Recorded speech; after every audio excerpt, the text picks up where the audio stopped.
I'm not even going to waste your time with a fancy hook. I'm just going to get into it.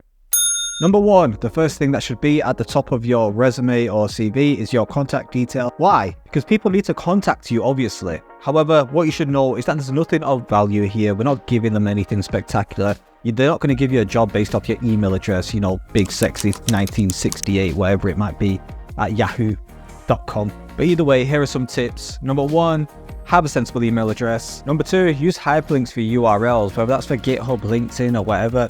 Please just right click it, hyperlink. Just have the word LinkedIn, GitHub, portfolio, website. Don't have a big, long, ugly URL. It doesn't look nice. Now, it's not going to add a ton of value. You know, this area is not for value. It's just for pointing. Let's move on to something that is going to give some value to your CV. And that's section number two, your profile. Now, what are three common mistakes people make when writing a profile? The first mistake, no mention of the area of tech that you're in or want to get into. Number two, too much information. It should be a paragraph, 2 paragraphs max. We don't know your life story here. And number three, mentioning soft skills. We don't care about your soft skills at this point. Trust me, we just want to know that you're related to the role and that you've got the skills, which comes further down. Your soft skills will be abstracted from your work experience. Don't put them in your profile, so waste of space. Okay, so far we've got your contact details at the top. We've got your profile. What comes next? You guessed it, your skills. Why do your skills come next? Why is it profile skills? Let me tell you. Imagine for a moment you are a recruiter. Tell them you're a recruiter. You're trying to hire for a front-end developer position. You have this list of skills that you want. You need someone who writes HTML, CSS, JavaScript, and React. So you put that in your job description. Ding ding, you've got a CV from you. Wonderful. You open it up and the first thing you see is the skills right there in front of you. You don't have to scroll. You don't have to move anything. You don't have to look around the page. You just see that this person's skills or your skills are HTML, CSS, JavaScript, and React. Boom. You're matching the job. Let's keep on reading your CV. Now you see there's a psychology behind this. The psychology is this. A recruiter's not trying to play Where's Wally with your skills. They're not trying to play Where's Wally with your CV. They don't want to be looking all over the place trying to find the skills and experience that you're relevant for. Your job, your one job to write a CV is to make it as simple as possible for the recruiter to find that you are the perfect person for the job that they are hiring for. What should your skills section look like? It should be simple. Bold languages. After that, the languages that you're comfortable with.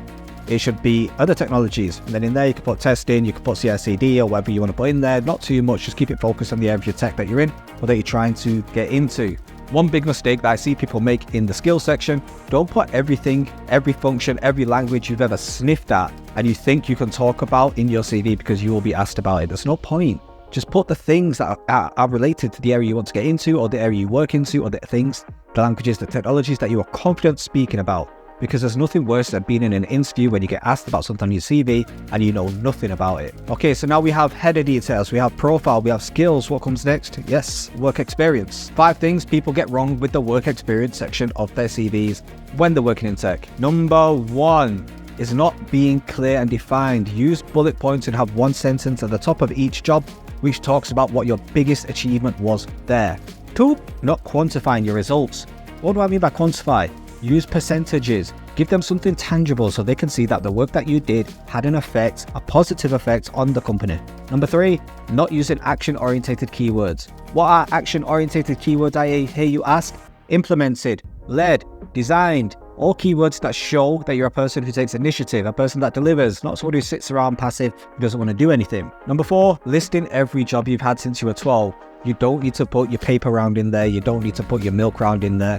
If all your jobs are technical, if you've been a software developer for the last 10 years, you can put all of your jobs in there, it's fine. The last 3 or 4 will probably do.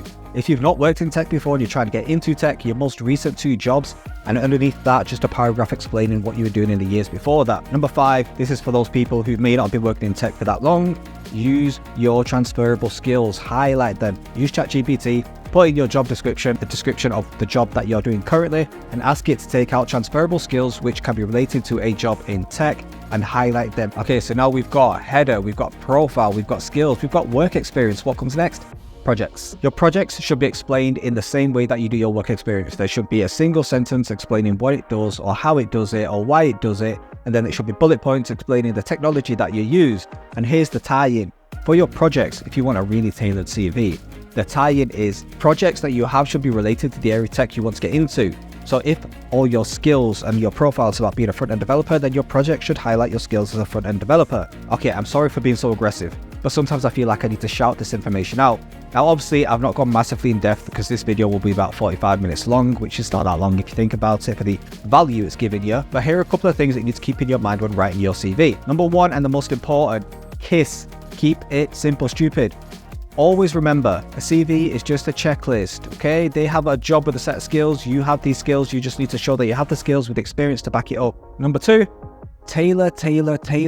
Your CV should be focused to the job. There's no such thing as a catch-all CV which works for front-end, back-end, cyber, data. Believe me when I say I've looked at so many CVs and you all try to do this, it's not worth it. If it means having 3 CVs, take the work and have 3 CVs. But your CV should be tailored to a specific area in tech to make you more relevant and get invited to interview more. Number 3, format. Please, at the end of your CV, when you're done writing it, highlight everything and make sure it's all the same font, make sure it's all the same font size. It's really messy, it's really tacky if it's not. Just clean it up, it's not a big, it takes 2 seconds. And finally, get a CV review done. Now, I know I offered a CV one-on-one service, which I charge people for, but you don't need to use that. You can get your friends and family to do it for free. You could go on LinkedIn and reach out to a tech recruiter and say, hey, can you have a look at my CV? 9 times out of 10, they're like, yeah, sure, let me have a look, blah, blah, blah. So I think about it. But just advice on typos, format, and layout can go a long way. Okay, I suppose I should add, I'm the founder of JuniorDeveloper.careers, the UK's largest entry-level tech talent job board. I'm also a software engineer, so I know a bit about hiring and I know a bit about tech.